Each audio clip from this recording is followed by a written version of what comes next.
I think we are live. I think I've missed my cue. I greatly apologize.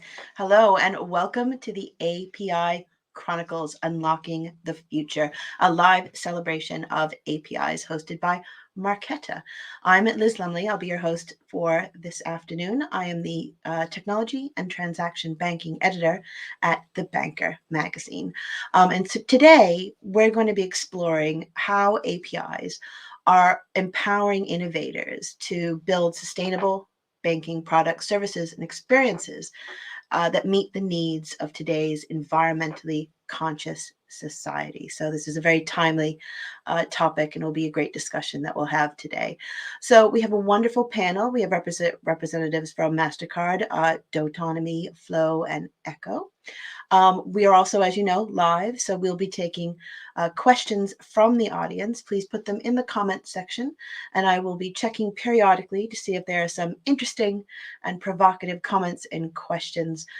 We cannot guarantee all of them will be asked, so please make your questions interesting, and they're more likely to be put on.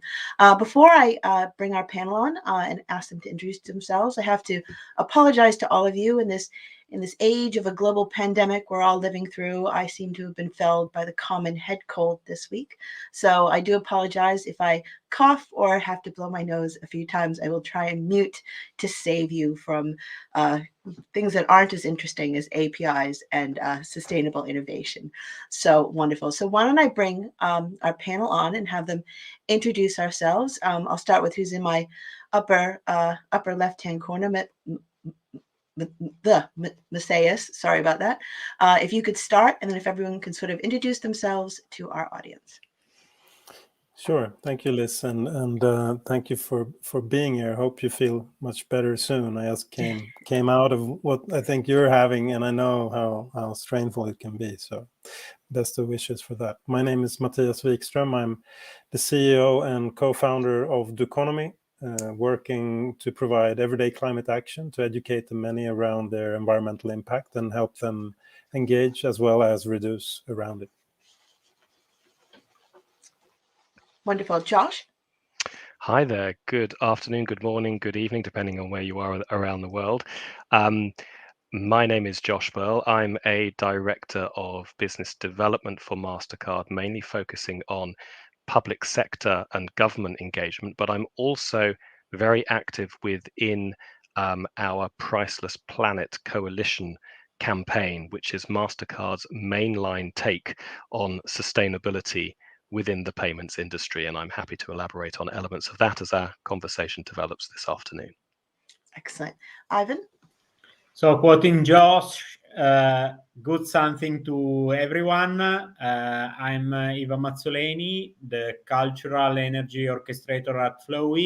So in a classical organization is the equivalent of the chief executive officer. I'm a proud partner of Doconomy because with them we are doing something on an everyday basis to raise consciousness about the climate change. And we are also proud partner of Mastercard. Wonderful. And Ollie, please round out our panel for us. Yeah, sure. So I'm Ollie Cook, CEO, co-founder of Ekko. And Ekko is a new fintech. We have a debit card app ecosystem, and our goal is quite simple, really. It's to reframe people's relationship with climate change.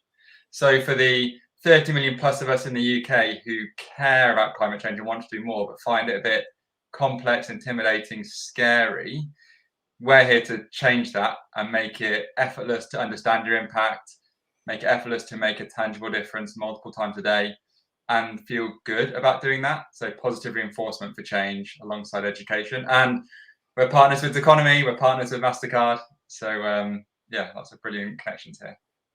Wonderful. Now, as I mentioned in the intro, sustainability and looking at changes in our climate and our environment is a rather timely topic. And I know sort of last year at COP26, there was high visibility of banks in the financial services industry and trying to be part of solutions to some of these problems that we're dealing with. So I wanted to start our panel off with a bit of a quite not I'm not going to say a simple question, but an overarching question to look at, what role kind of banking propositions play. So Josh, I'm going to start with you. What role can sustainability focused banking propositions play in driving a financial sector shift towards better environmental performance? So Josh, I'll start with you. Yeah, sure. Well, it's a very complex question in truth, but if we attempt to simplify it in a way that I can understand, and I'm a simple man without probably as much expertise in the sector as other illustrious people on this panel, ultimately, when money goes in a particular direction, it drives the production of a service, a product, an activity of some sort.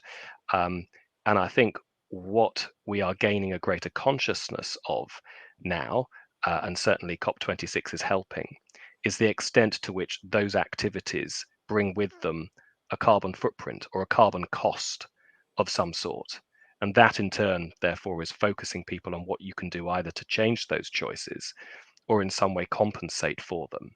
So, when you're talking about what role does sustainability play across banking, and for Mastercard specifically, it's around payments.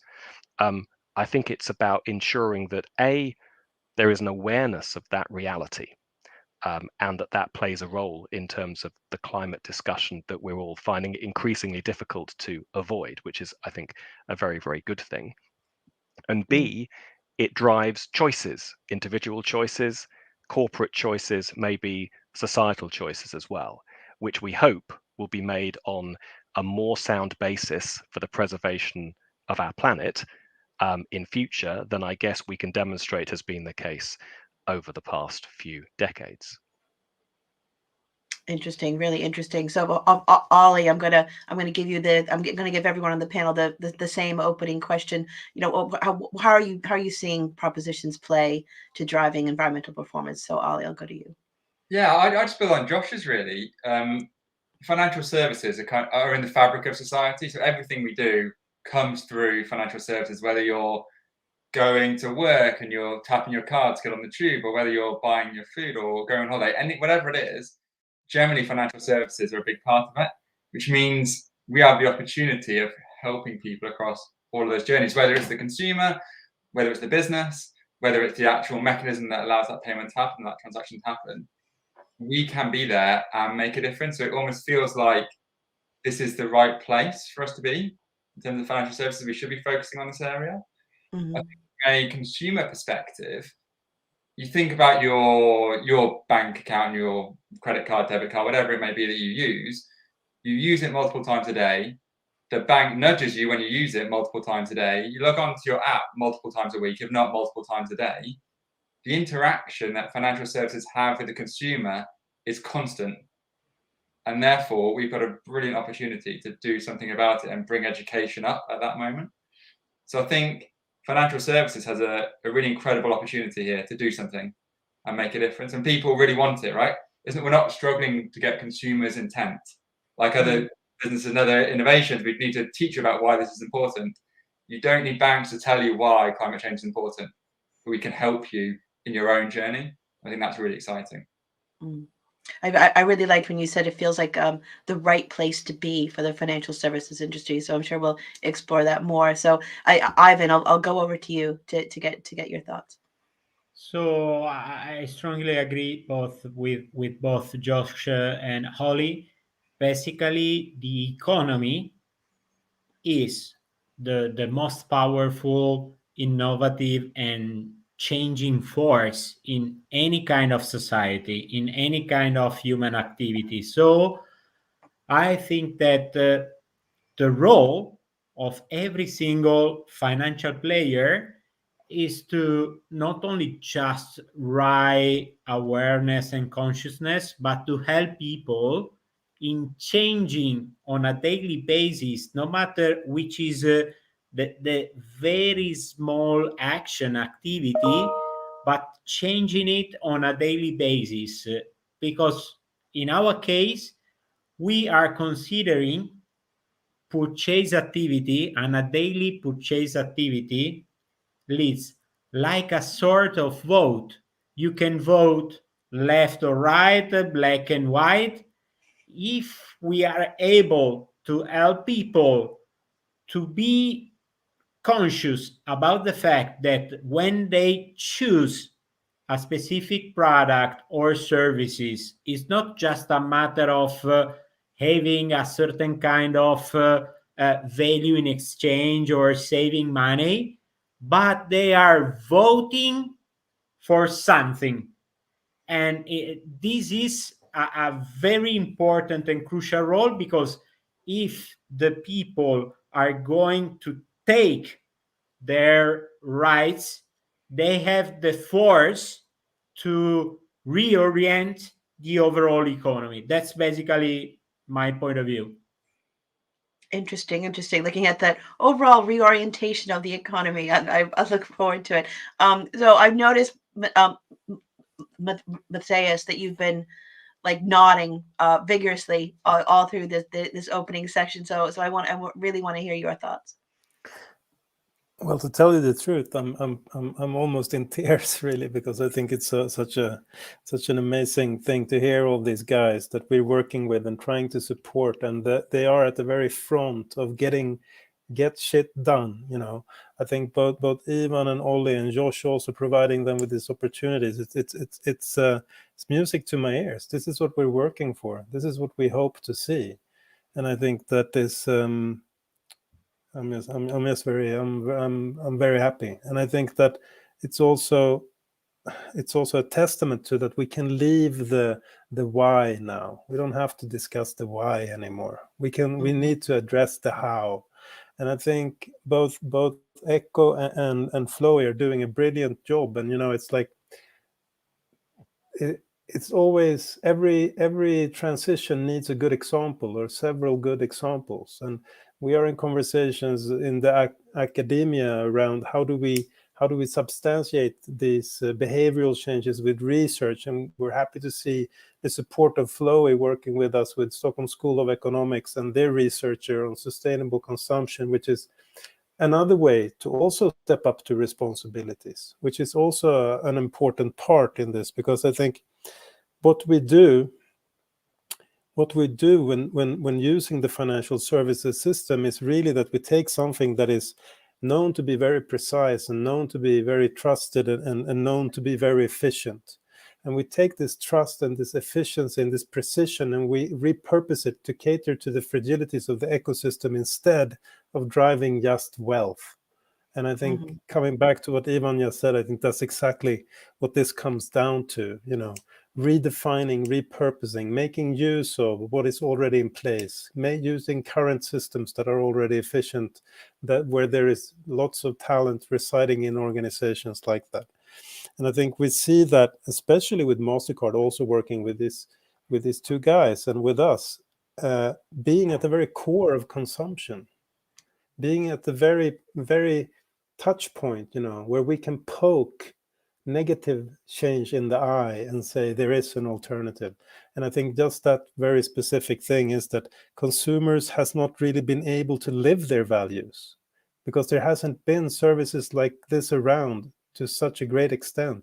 These are two brilliant examples of getting it done. And I think that's worth all the praise in the world. So I mean, I wish I could hand you one of my tissues for your tears of joy. But I'm gonna mix things up slightly because I want to stay with you for the next question, because I thought it was interesting when you mentioned we don't have to do the why anymore. And many of the other panelists talked about that consumers are very much on board with the need for sustainability and the need to look at climate issues and environmental issues. But is there still a place for incentives from the banking industry, from the financial services industry, to support customers and to support behavioral change for the consumer base? So I wanted to stay with you for that one first. Absolutely, and I think the incentives can come in many shapes or forms. Convenience can be one incentive, right? So I think the fintechs of today has already shown that you can do it sexier, you can do it smarter, you can do it easily accessible, easier to onboard, cheaper, and everything. That is now a default kind of thing. That's something that no one would expect nothing less of. But adding also an incentive of individual responsibility driven by transparency, that is also an incentive to actually step up to a challenge and to share that. I think we also see, and what I mean by that as an incentive is that we see responsibility becoming the new prestige. Mhm. You know, I don't want to have a black or a platinum card and flex that amongst my friends, pretending that I'm worth something more than anyone else. I want to have a Flowe card or an Ekko card saying that I care about things. I care about where this world is going. Hence, I care about you. And But that is also an incentive. yeah, those are rather provocative words going against the metal cards. But that's another webcast for that. But Ollie, I wanted to go to So Ollie, I wanted to go to you. I mean, what do you think about what incentives the industry can put together for consumers? Yeah, I do. I would also go in that way because I totally agree that the metal card versus the one that changes the world. I know which one I prefer to have, and I think the majority of people are changing. I think incentives, the old school incentive model of, I'll give you 100 quid and please do what I tell you to do, that kind of doesn't apply here, because that's when you're trying to force people into doing something they don't want to do. This is different. Like I said, everyone, or the majority of people, want to do more themselves and want to help the bigger cause. So it's less incentivizing to do it. It's more about how can we help you through tools such as educating you on your carbon footprint and finding ways and nudging you to live more sustainably. So whether it was you did a brilliant job last month, you reduced your carbon footprint 10%. Do you know what? If you did this, and this differently, you'd reduce it 20%. Let's go and do that, shall we, next month? And that incentive is more around your impact than it is around financial incentive or anything like that. I think that's kind of gone. I also feel when it comes to incentive and change, when it comes to consumers in this space, it's very hard for people to make a massive change tomorrow. It comes down to, it takes time to learn and make a small impact and a small change, see your impact, and then positively reinforce do more of that good stuff. I think that's where you see the difference. I always put it kind of like a gym or doing exercise. A lot of people can one day say, right, tomorrow I go to the gym 5 times a week and I spend an hour in it, it's brilliant. And 2 weeks later, they've given up. That's impossible, isn't it? No one can do that. And yet other people take it slowly and kind of, well, I'm now going to start walking more regularly. I'm going to start running. I'm going to start playing sport. And suddenly, a year later, their changes happened. And the incentive was never the day one. It was always I want to get a bit better and a bit better and a bit better. And it's self-motivation. And I think that's the space we're at. Which I think incentives are very different now. I very much like that analogy. I think a lot of people, agree for the need to look at sustainability, but then of course it's the behavior and it's the everyday changes and incentives. So Josh, I wanted to go to you. I mean, what are you guys doing to look at consumer incentives? Well, I think incentives will be a part of this new environment, and I think regulation will as well, in terms of it becoming more what we would understand as mainstream. But in the meantime, there is enough of a subset, to Ollie's point, who are suffering from suppressed demand. In other words, they don't need to be incentivized. The problem they face is there's no one satisfying their demand for a life that can give them a more sustainable way of consuming and offsetting and living to develop that sort of virtue, which will be very, very important to their sense of identity. And so to that end, we're working, as we've already discussed, with Matthias and Ollie in respect of tools like Doconomy's carbon calculator, which is going to be incredibly important in terms of addressing that initial question of, well, how sustainable are you personally? And I'll let the guys themselves elaborate on all of that as our call ensues late this afternoon. But in the meantime, what Mastercard is also doing is trying to create an opportunity for people to do the right thing in an easy way. Our Priceless Planet Coalition activity is all around philanthropic tree planting. So, both doing a good thing in parts of the world where that will be a high value activity, but offering people the opportunity, therefore, to, in an informal sense, offset their personal carbon footprint. But I would stress, though, that for Mastercard as an organization, we recognize the role we have to play. We also recognize that we, like a lot of other people, are not necessarily experts in it, and we are starting on a journey. And I think it's important to stress that where we are now is not where we will be, I think, in 3 or 4, or even next year. In actual fact, this will develop as our understanding about what it means to act within a sustainable way develops as well, and in reaction to the environment that we help to change. There will be a lot of positive feedback in this, which will change what we then need to do, and maybe some reaction against negative feedback too, because not everyone is going to adopt at the same kind of pace. It is complex, but the important thing from our perspective is to ensure we are as authentic as we can be and demonstrate that we are trying to do the right thing, even whilst identifying what the right thing is in a host of different circumstances is not necessarily going to be that easy. Interesting. But I do like your timelines, having that change to, the impact of that change happen in the next year instead of the next 5, 10 to 20 years. So Ivan, do you have any views on what incentives we can see from the financial services industry? Yeah, I totally agree with Matthias in somehow as a headline, sustainability is the new gold or the new black in terms of is becoming fashion. So you would like to share with others with under social pressure, or to express yourself. You would like to show off that you are a sustainable guy, girls. Okay.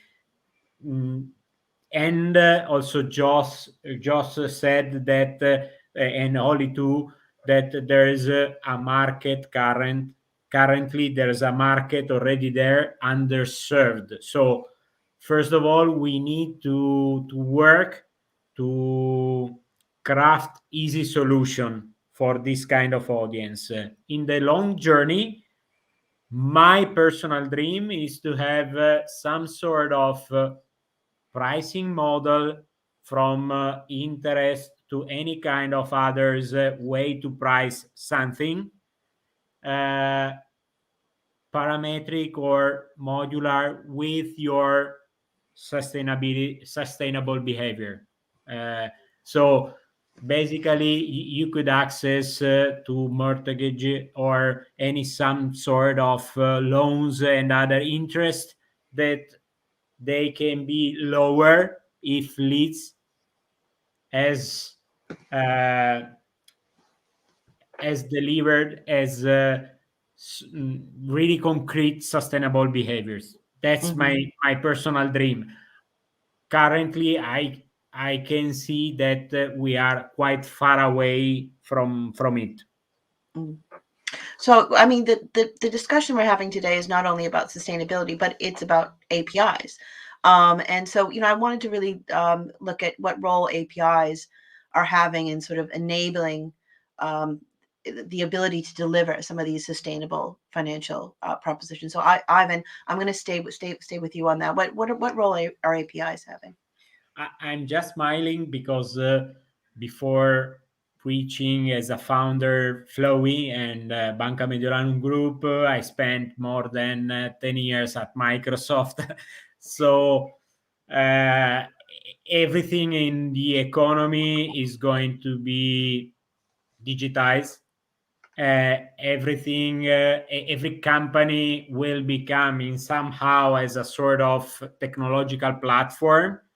And so any kind of company needs to have a proper technological architecture, strongly based and designed as a sort of principle based on microservices. So very small modular services accessible through the API that are the way you can easily call an internal and or an external service. That was the vision grounded and delivered by Satya Nadella more than 5, 6, 7 years old, and is now the reality. Any kind of really high performing company is a networked company. That's the reason why of my name, cultural. So the why and the how, energy, because the universe, anything in the universe is equal to energy. Also the mass is energy. And orchestrator, because there's no successful company that is a standalone player. Any kind of successful company is part of and is orchestrating an ecosystem. And if you need to partnering with several different players, from technological player to like Doconomy, for example, how fast we integrate Doconomy within our architecture and value proposition. The overall integration leads was less than a month. Can you see? So that's the power of the API in a fast changing world where you need to adapting yourself, and is the fastest, the smartest in this kind of economy. You need to have this kind of technological possibility. Interesting. No, really interesting. So, Josh, I wanted to move to you to kind of get this idea of the role APIs play and how Mastercard is using them. Well, across a whole host of different service platforms, not all of which, in fact, most of which won't be focused specifically on sustainability. Our use and our version of the Doconomy carbon calculator is made available through APIs. What do APIs do? What do they offer? It's ease of delivery, ease of access within an environment that you can attune from a security perspective in the way that that you want it to be. You allow for white labeling. You allow for within agreed parameters a degree of bespoking as well. It's basically the ideal way from a virtual perspective. You can deliver a one-to-many solution, and things like Doconomy's carbon calculator are a fantastic example of that. Yeah, no, that kind of leads me to my next question. I know it's been mentioned a few times, but I wanted to go into a bit of a deeper dive into some of the tools that are being provided to customers that kind of give them information and insights about their carbon footprint, and and how they can sort of understand the impact of how they're interacting in the world, and not only just with financial services on the environment. So Ivan, I'll go back to you. I mean, what are some of the tools you're providing customers with? Is that a question to me, or? No, it's Ivan. Oh, sorry. Okay. So we are providing two main services or values. One is physical. So we are not incentivize leads to request a physical card. So instead of providing to leads a physical card for free, we are providing to leads the physical card, but leads has to pay 15 euros. Okay. The physical card is not in plastic or plow or PLA or other materials, but is wooden card. 90% of the card is wooden, and was was possible thanks to our partnership with Mastercard and other external providers. There is a 10% of recycled plastic to host microchip and NFC sensor, and we plant a tree for every single card requested by our customers.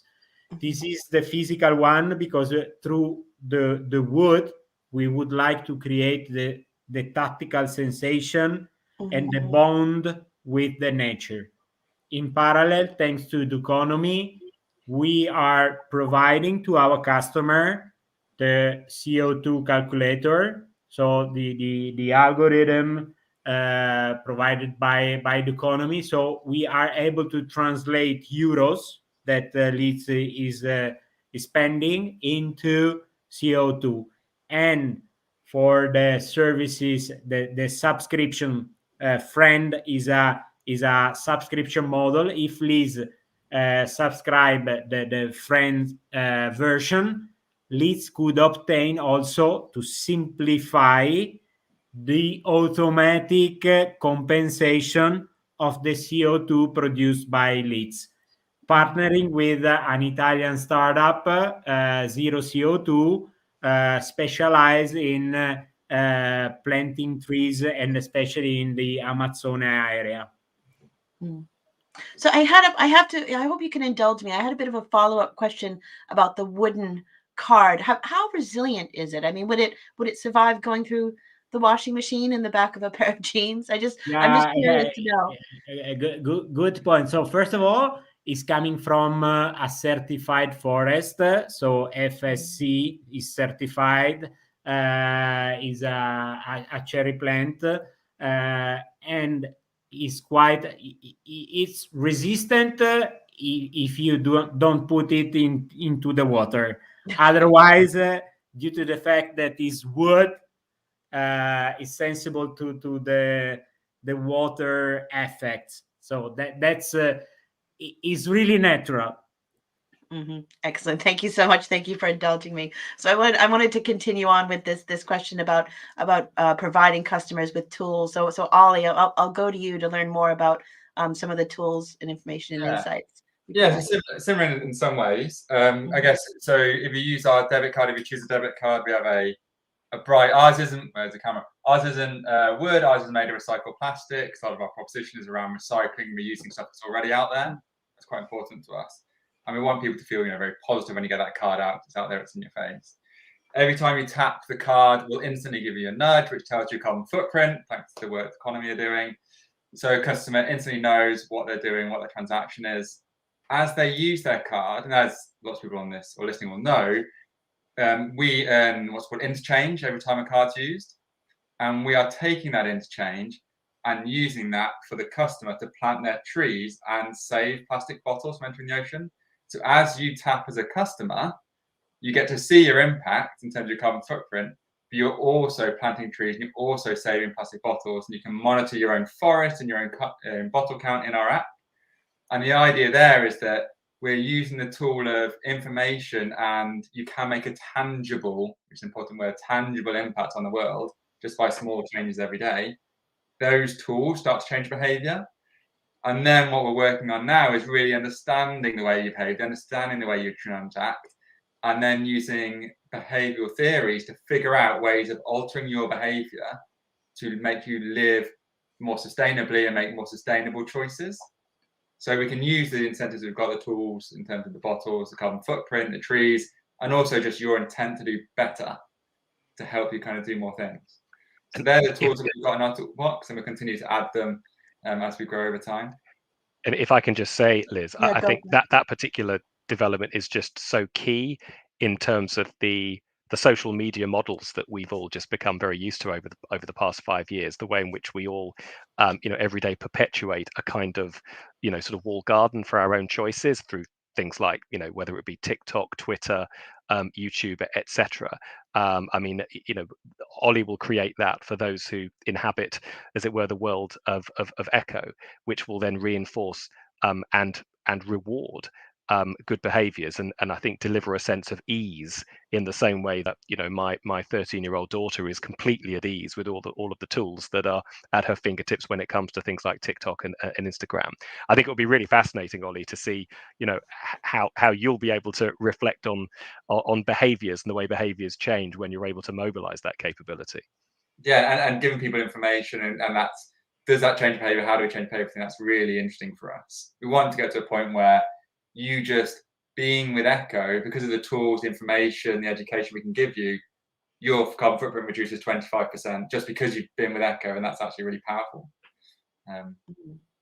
Yeah, no, it'd be really interesting to hear more from Josh. I mean, just the scope and the scale of Mastercard. I mean, like how are you seeing how these tools are having an impact on your consumers?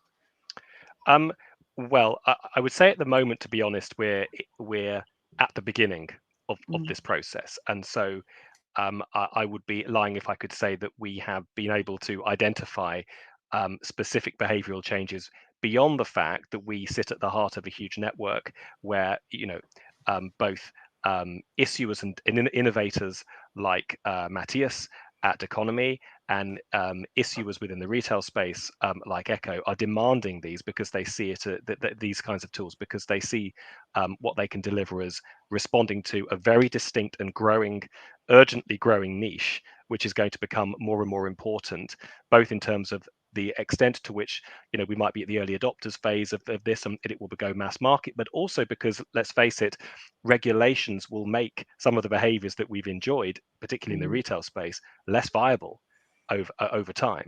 Things are going to get more expensive. We already see with fossil fuels are becoming more and more expensive. They are a finite resource in any case. So we need people like Matthias and Ollie to help us identify exactly how we can continue in that particular vein. Ultimately, it's worth saying, and I'm a prime example of this. Consumers will err on the side of laziness and doing what they've always done. And if those tools basically painlessly nudges in the right kinds of directions, then it's going to capture people like me who perhaps are not as motivated as they should be personally to make those positive choices. So where Mastercard sees its role is in terms of enabling access to those kinds of capabilities for those across our network, and that was what drove the principle behind the Priceless Planet Coalition. It was the sense that we're in this huge environment, we mobilize payments for a vast number of different organizations, issuers, merchants, acquirers, etc. We have a role to play. We can leverage greater access to these kinds of tools. The tree planting activity that we're enabling, the target to plant 100 million trees by 2025 is one particular element of that. And it's great that Ollie, for example, through Ekko, are part of that. Josh, you always do a very good job of teeing up a bridge to the next question. However, before we move on to talk a little bit about regulations, I wanted to stay with tools for a bit, because I wanted to get the Matthias's comment on what kind of tools are offered for incentives and information. Thank you, Liz. How long do we have?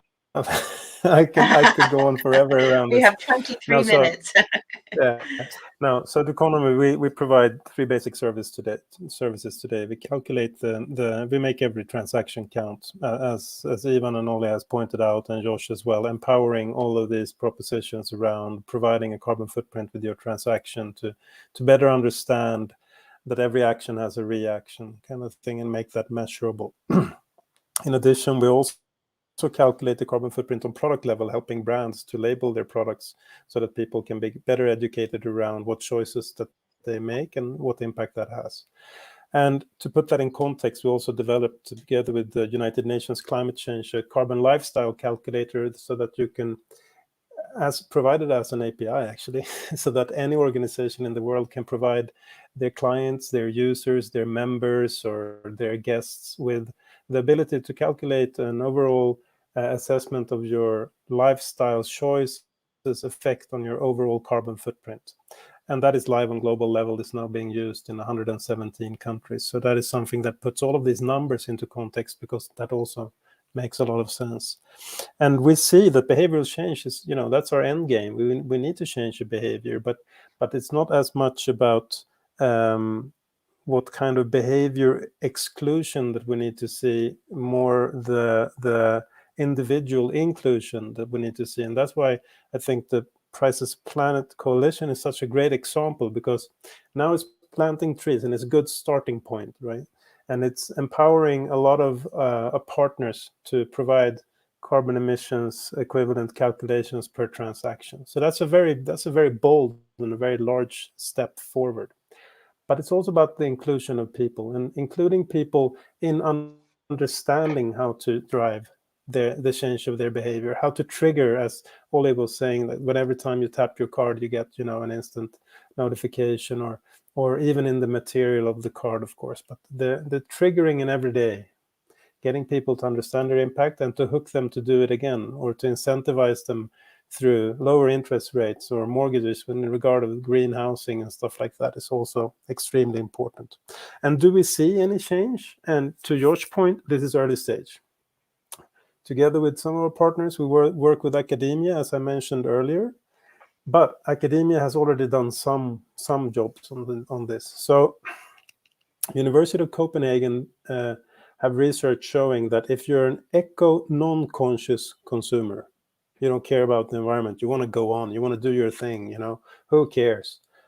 12% change their behavior for a lower impact when exposed to carbon footprint. This was in food, right? The research was done on food. Eco-conscious consumers, 32% of them reduce their impact when they are exposed to a carbon footprint label on food.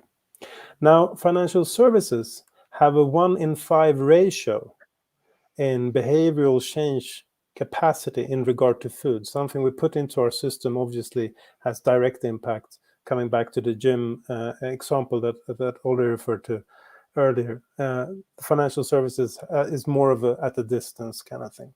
That is going to change over time, and that's why we think this whole panel is rather around how do we use APIs to educate the many, around how to reduce impact. And as such, APIs are brilliant. But as an educational effort, we see that the partners that will provide this will be benefiting from having the best educated users, and the best educated users are those that are going to lead the way in the market, and those that have the users that lead the way are the winners.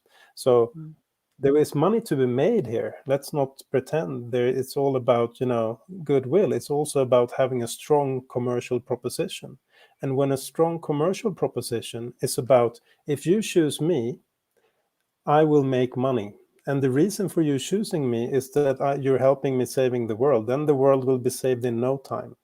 So we need to make it commercially valid to participate and to contribute into everyday climate action. And we need to establish terms like climate action inclusion, not only financial inclusion. We need to enable everyone to participate. This shouldn't just be something for the few. This needs to be something for the many.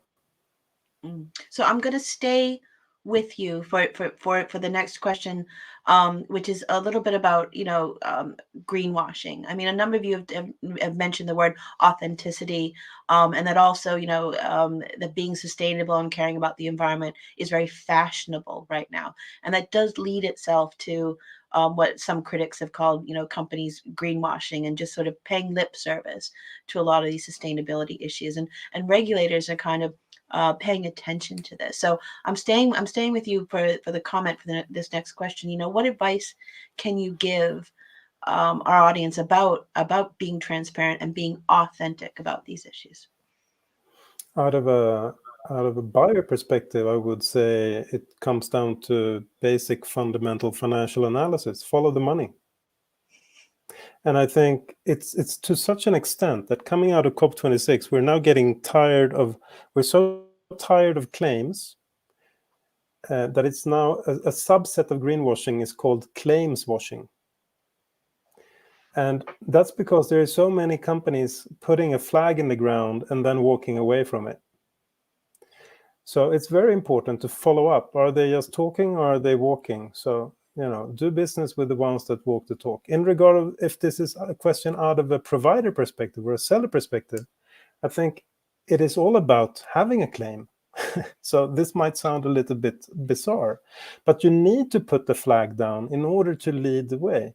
But you also need to go there, So some of our clients say, we want to put the flag on the moon for everyone to follow. And we'll be happy to be the people getting you there. That's our job, and to enable that, you need to be the front runner, and you need to put the bold claims to the market, but you also need to act on them. And there is the next subset is executional washing, but then we come into all of these subsets of pink washing or whitewashing, or there's so much laundry going on in the world right now. So I'm a little bit concerned with the oceans issues, but follow the money. That's the short answer. Interesting. So, What Josh, yeah, no, I kind of like that. You commented on all the washing going on. So, Josh, I wanted to go to you for a comment on this about authenticity and transparency and greenwashing. Yeah, I mean, I agree with much of what Matthias has said. I think for Mastercard, clearly, one of the most valuable elements of our business is our brand, and we have to make sure that what we do and what's associated with it is done with the correct intentions, and so that we can deal with inevitably criticisms around this sort of heavily contested area of interest. So I think an important additional element of work in this area is to be upfront about what you don't know. Be humble and be honest about the limitations of what you may want to do or to achieve, and to accept that other approaches may also be available. There is no obvious consensus about an incredibly complex arena of like sustainability, where it's not just about the fact you've bought something which on the like an electric car, which on the face of it is better because it's not polluting, it's not using fossil fuels. But on the other hand, of course, there are the well-worn arguments about, well, what was the fossil fuel investment in putting that vehicle together, and how how long will it last, all that kind of stuff. It's complicated. Supply chains make things difficult. Understanding the nth degree to which to where a product comes from is complicated, and there will be limits to the degree to which there is transparency around information to do with that particular supply chain. And obviously people all know that. But then if that's the case, when you are, as Matthias says, putting a stake in the ground, putting a flag in the ground, be honest about what that actually represents. And Mastercard is very clear that as I said earlier, we're at the beginning of something here, we're not at the end of it, and it's what happens in 5 years' time will probably be significantly different to what's happening now for all of those reasons. So we have about 15 minutes left, a little less than 15 minutes left for our live. So I'm just telling the audience, if you have any questions, please put them in now. But if not, I have plenty in my back pocket. I just want to do a quick question before we get to some of the final questions about recruitment. And I want to talk to Ollie and Ivan about this. I mean, both of you mentioned a bit about the cards being a symbol for consumers, that they're concerned about sustainability in the environment. But what about recruiting talent into your organizations? Is this becoming important from that perspective? So Ollie, I was going to start with you. Yeah, I think that's growing again as an area where people are looking to work in businesses which have similar values and care about the same things that they care about. I think good talent, people who are really good at their game, can always get a job anywhere and financially be rewarded for it because they are good at what they do, meaning they get to choose the organizations that they work at, and they want businesses that align to what they want to do. I think it has so much more meaning when you work for a company like the cards, where it's Flowe, it's the Ekko card, where you feel proud to get that card out. I feel proud to work with this business who's trying to do the right thing, rather than. So I've worked in banking for a long time, and we're no names built on the brands, but you kind of used to get a bit sheepish and I work for so and so, and kind of I'll dial that down a bit. Whereas people now want to associate, I work with these guys and we're doing some amazing things. I think one of the benefits we're seeing from that as a startup, just growing, getting to our next phase and onboarding customers, is people are willing to sacrifice their own financial return for being part of the bigger thing. And that is great, because we're getting top talent who are joining us and are willing to kind of go, well, I know where this is going and I'm willing to kind of take that journey with us. And that's really exciting. I think I'm also seeing, when I speak to businesses, their employees are putting pressure on them to up their game on sustainability. So whether you're already working for a business, they're now going, I want to work in a better business with more around sustainability. Management team, leadership, you need to up your game here with serious intent. Otherwise, people will be walking looking for new opportunities elsewhere. And that's a really good step as well, because much like businesses need to be driven by consumers, businesses also need to be driven by their employees, who say, we're all saying consumers, businesses, employees, we need to do more, then more change will happen. I think it's really good, right? I think it's positive. People are walking and people are actually making a stand for it. No, it's interesting. So, Ivan, have you been seeing similar talent acquisition opportunities? Totally, probably due to the fact that from the trust barometer, people are trusting more company instead of politician and others stakeholders. Okay, so referring to Philip Kotler brand activism, is saying, the professor, then that within the third millennium economy, there's no place for brands that are not taking a social position on a certain social cause. So people are strongly requesting this, and they are expecting and they would like to work for a brand and a company, and brand currently are very, very close for the millennials, Gen Z, and that to person, so are perceived as a person. So a brand needs to have a character and values and other stuff. On top of this, at Flowe, we are talking so much about ikigai, the Japanese term expressing the reason to live, the reason to be, why Liz is living her life. Okay, there's 4 dimensions on it. The north leads what you love. The west, what you are doing good at. The south, what they are paying you for. And the east, that is coming the most important one, what the world needs. A person really well balanced between the 4 dimensions is a person who has a very authentic and deep sense of living and sense of meaning. Equally, is probable that is going to be happier. The sense of meaning is the strong or the biggest correlation with the sense and the feeling of happiness.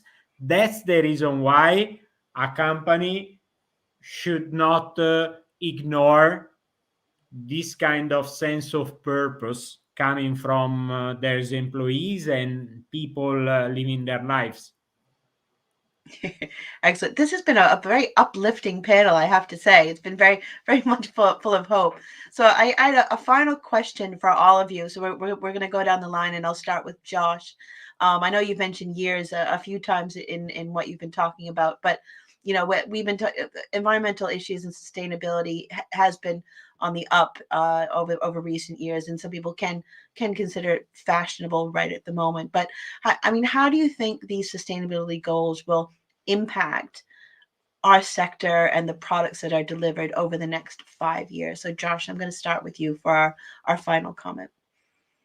I think it's going to be something that creeps and then walks and then runs at a gallop, and then something that is entirely assimilated by us as individual consumers, and maybe a little bit behind that in terms of supply chains and business to business commerce as well. As Matthias says, you know, when businesses understand the amount of money that's chasing capability in these sectors, you know, that will make it run more smoothly. And you know, the tools that that Matthias again is at the center of, and that Ollie is helping to mobilize as well, will provide the key information that justifies and provides transparency around, you know, how that market exists, and that in turn will perpetuate further demand as well. And in turn, beyond that, the quality and accuracy of information around sustainability will improve, people's trust in it will grow, and again, maybe at some point, its purpose will actually become partially redundant, because everything that's on offer will meet certain standards and capabilities that we have deemed as a society from a regulatory point of view to be good for our environment. Excellent. Thank you so much. So Ollie, but how do you think the products and sector will be shaped by sustainability in the next 5 years? Yeah, do you know what I'm excited about? If you look back 5, 6, 7 years ago, the likes of Monzo, Starling, Revolut, etc., came on the scene, and they were niche, then they weren't niche, then they're big, and then they become massive, and then they become huge multi-billion-pound businesses and that good stuff with loads of customers. And what they did, they've done their own thing. They've also allowed other businesses to follow on. So we exist at Ekko because those guys have allowed us to exist, because they've set up the system well to do it. But they also forced other big players to up their game. The idea that you could get away with a rubbish app, that's gone now. You can't get away with that. Big businesses need to up their game. And what excites me is the businesses in Doconomy, Flowe and Ekko, and the stuff with the Mastercard. What we're doing gets everyone else to up their game. You get the multiplier effect of we're setting the way, and then if you are a big business, you need to up your game because everyone else will start walking otherwise. I think that's over the next 5 years to be really interesting, where it's not just new businesses, it's everyone else having to be forced to make a difference. And then that's really exciting for the next 5 years. Excellent. Very interesting. So Ivan, what do you think the next 5 years? I hope, strongly, frankly speaking, I hope that in somehow also just said that sustainability topics is going to become a sort of commodity, like more or less like in the 80s, total quality management was the mantra. Total quality. Right now, anyone would or expect total quality. In terms of sector, I hope that any sector is going to be disrupted by sustainability, or should fully embrace sustainability, not only environmental one, but also the human being one. And frankly speaking, if I need to bet, I hope that technology, they are big energy consumer, are going to push so hard in this direction. So the energy industry obviously should need to transit in a very speed way to the renewable, because they are the basis of the economy, and frankly speaking also has as a financial players, because Matthias and Joss and Oli said before, financial is everywhere, finance is everywhere. Excellent. So I'm very glad that we're going to have a final word from Matthias on what we're talking about. What impact are we going to see for the next 5 years? I think there's two core pillars to this. One is the regulatory perspective that Josh mentioned earlier, and I think regulatory is a side effect of commercial intentions, right? So regulatory will be one part. The other one will be talking about sustainable development goals. The other one will be SDG 17, partnerships for the goals. Because I think we can all conclude that no man is an island, right? We're all in this together. And many of the services that we need to provide calls for sometimes a little bit of unorthodox partnerships. I remember at the World Mobile Congress, it's called, in Barcelona, when we, together with Mastercard, for the first time launched the future of sustainable payments. And I can assure you, there was a lot of people that were happy about that, but there was also a lot of people going like, what do you mean? What do you mean sustainable payments? What do you mean the future of sustainable payments? So that was a partnership that was considered a little bit unorthodox at the time. Now, 3 years later, I think it's perfectly natural and everyone is expecting nothing less. And we see competitors trying to copycat the same thing even. So that would be one confirmation then. So I think regulatory initiatives and partnerships is what's going to shape the coming 5 to 6 years if we are going to get this climate crisis challenge that we're facing resolved. And I think we can. Excellent. Wonderful. Thank you so much, everyone, for this really fascinating discussion. We had a last minute question about cryptocurrencies and its carbon footprint, which I'm afraid is probably a webcast in itself on that topic. But I'm sure that our host Marketa will pass on that question to each of you after the event. I want to thank my panel. I want to thank Marketa and our audience very much for tuning into the API Chronicles.